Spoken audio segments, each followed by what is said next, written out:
We then move on to Dr. Jai Bansal, a scientist, author, community worker, and leader, and is the Vice President, as you'll recall, of Education for the World Hindu Council of America.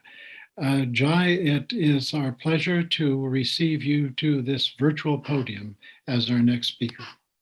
Thank you very much, James. Let me allow me to share my screen. Okay, wonderful. Namaste and greetings to everyone.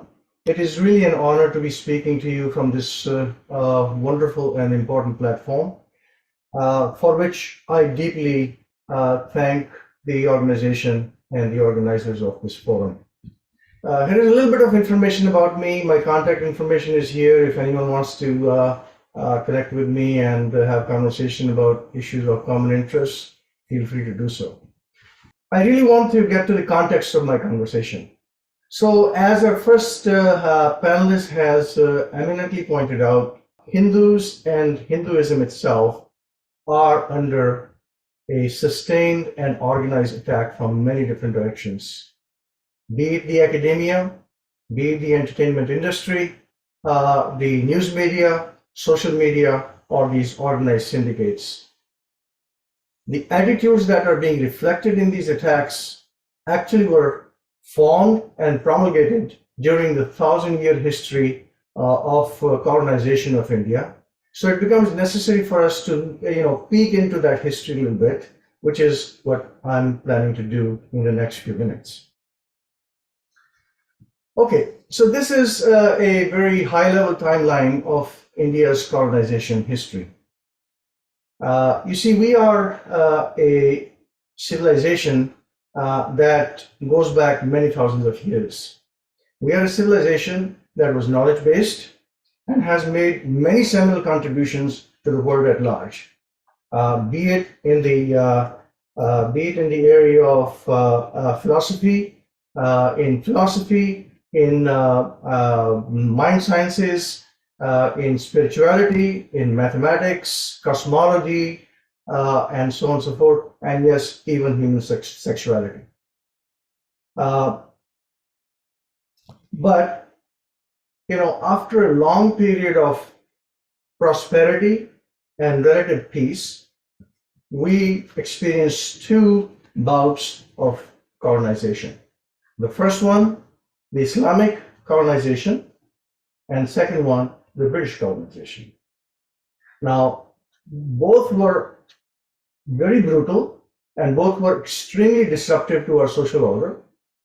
If I were to describe each one of them with a single word each, I would call Islamic period as the genocidal, where 80 to 100 million of Hindus were massacred for the glory of the faith. And the British period as the ethnocidal, where we were forced to forget our roots, our civilizational roots. So I will, in this talk, I'll be focusing primarily on the British period because that is the latest one that is reflected in the attitudes of the world today. Okay, so question is, how did the British see Hindu society when they interacted with it for the first time? You see, the European worldview has been informed by the biblical ideas of something like Mosaic race theory and doctrine of discovery.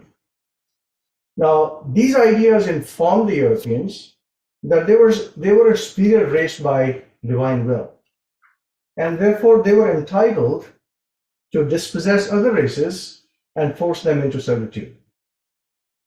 This is the mindset that James Mill, who was a historian for the British Empire, in 1819 wrote the book History of British India. And he uses these words. I will not read through all of them, but just a few. Imperfect, barbaric, savages, wild, and he finishes it with hardly different from monkeys. Now, what is the relevance of this book? See, this is the textbook that was used to prepare the young British officers who were going to be sent to India to lord over us. So, of course, they carried these attitudes and they acted accordingly. Now, I will relate three different incidents and or policies of the British government that affected our civilization in a very, very significant way. The first one is the Indian education system and how it was mangled. So here is Thomas Munro. He was the governor of Madras Presidency. In 1826, he writes this report to the British government where he says, and I quote, "Mass education in the early 1800s was more advanced and widespread in India compared to England." And he goes on to say, every village had a school. But you see, colonizers have a problem. They are small in number and they have to control a large population who are educated and fairly sophisticated. Now they can use brute force, which they did, but they really had to change our mind to confuse us, to make us hate the way we were, the way we thought, the way we looked, the way we ate, and the way we related to each other. And the weapon they used was the education system, the introduction of English education system in India. Here is here is Thomas Macaulay. He was responsible for the education policy of India for Britain. And here he is speaking in the British Parliament in 1835.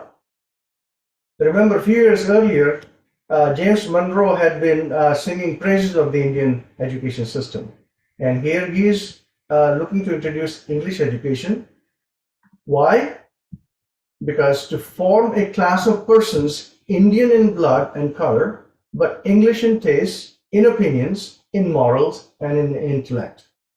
And he goes on to say, no Hindu who has received an English education ever continues to be sincerely attached to his tradition. The man knew what he was talking about, because English education became a prerequisite for lucrative jobs, and it created an elite class automatically. Those who knew English were the haves, those who did not were the have-nots. The lack of proficiency in English language became a sign of backwardness.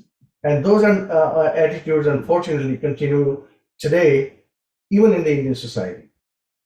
And the elite class basically became attached to the British ruling class, and in fact became their loyal servants.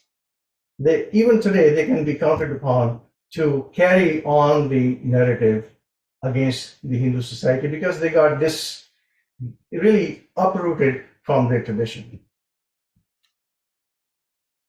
The next episode I want to quote is the discovery of Sanskrit by Europeans.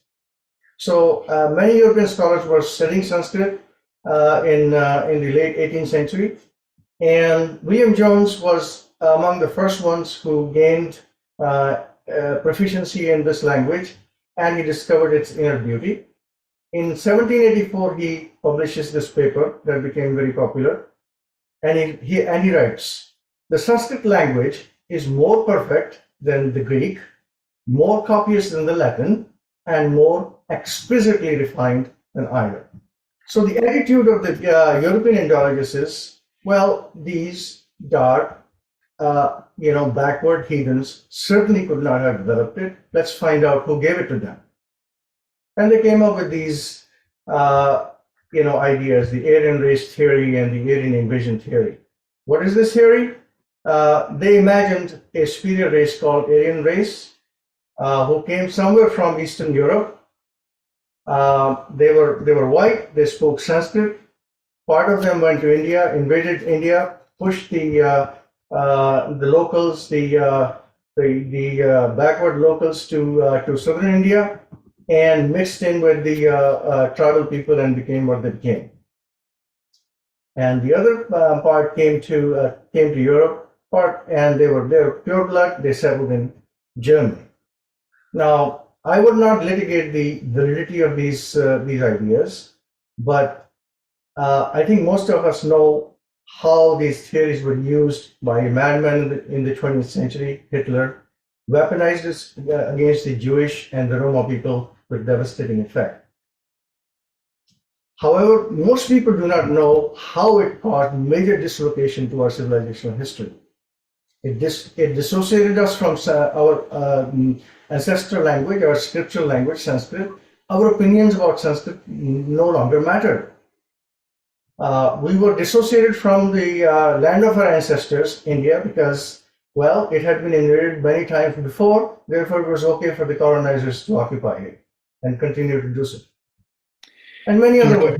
Bansal, I need to thank you very much and look forward to picking this up in just a short time in our roundtable discussion.